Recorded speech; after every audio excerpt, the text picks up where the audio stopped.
Hey, it's Will Duffield here. Welcome back to another video. In this video, I'm going to share with you my thoughts on how you can figure out your refurbishment cost. If you're getting into property for the first time, you're looking at properties to buy, renovate, and sell on to make profits, how the hell do you know what it's going to cost to put the damn thing right before you put that offer in on the property?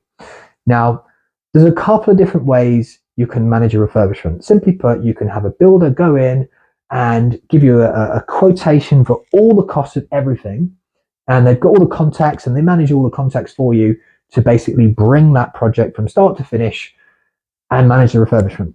That's a common way, especially for people starting out in property. It's the most, in theory anyway, time efficient way because you've got someone managing that job for you.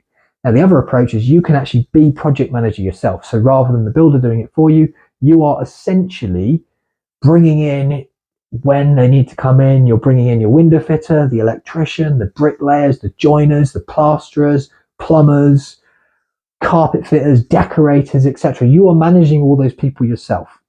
Now, of course, why the hell would you do that? Because that sounds like a lot of extra work. In theory, you do it because you should be able to save costs because you're taking the project management away from the builder. But that's not always true. Don't think just because you're going to take the time to project manage that you're going to get all the best prices or you're going to save money, because some builders have fantastic prices with people that they hire, and those prices might be better than what you can get. So make sure you shop around. Whichever approach you use, you shop around. Personally, I've done both. I have had people manage projects.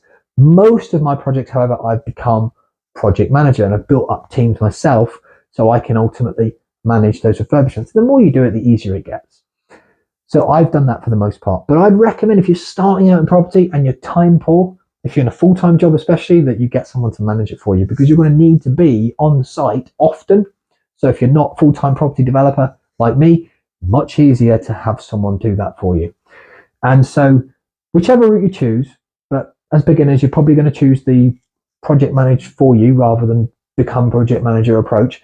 Then I'd recommend you get absolute minimum 3 quotations. Minimum. And you're probably going to have to get a lot more, because what you've got to bear in mind is all you do and go, if all you do is go for the likes of Check a Trade, My Builder, etc., make a couple calls, the front pages of them, now don't get me wrong, it's not always the case, but the front page of them, they're probably going to have people that already have shitloads of work that don't need to give you good prices because they are booked up 6 months in advance.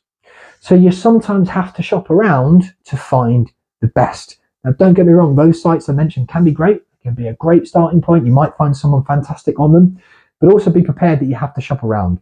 Get referrals if you can. Get recommendations from other investors, from other people that have had works done to their property as well.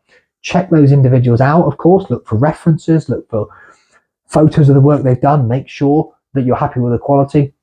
But that's also a great way. And be prepared. As I said, absolute minimum 3 quotations, but you're probably going to have to get more in order to get refurbishments that are going to be at the right price for you. If you're looking to make money on your projects, not just do refurbs for fun, but actually make profit, then you need to shop around, because there is massive variation in costs here. There's massive variation in pricing here. So you do have to shop around.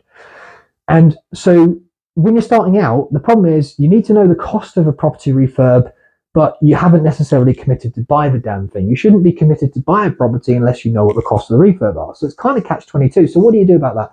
Realistically, you can send someone out to give you quotations on a property you're looking at.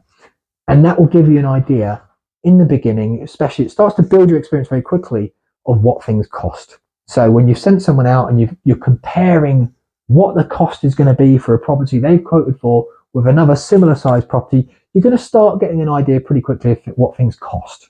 Okay, but realistically, builders are usually pretty happy to go out there and give you a free quotation. And if they're not happy at all, then it's probably not someone that you want to be using.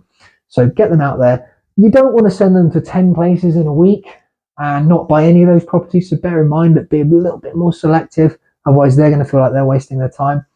But they're certainly able to give you some free quotations, which gets you started and gets you familiar with how much things cost. Now, you're going to have to give them a bit of a brief, because, of course, there's massive variations in the cost of things. You can do a very basic refurbishment and you can spend a lot more. Depending on where you are in the country and the price of the property you're buying, things vary a lot. So you could be selling a property for 100 grand, you could be selling that property for £1 million. So it varies massively. So what quality of kitchen, what quality of bathroom are you expecting to be putting in?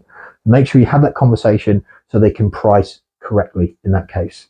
So hopefully that's useful, give you enough information to get started, getting some quotations and pricing up your next property flip project or your next property investment project.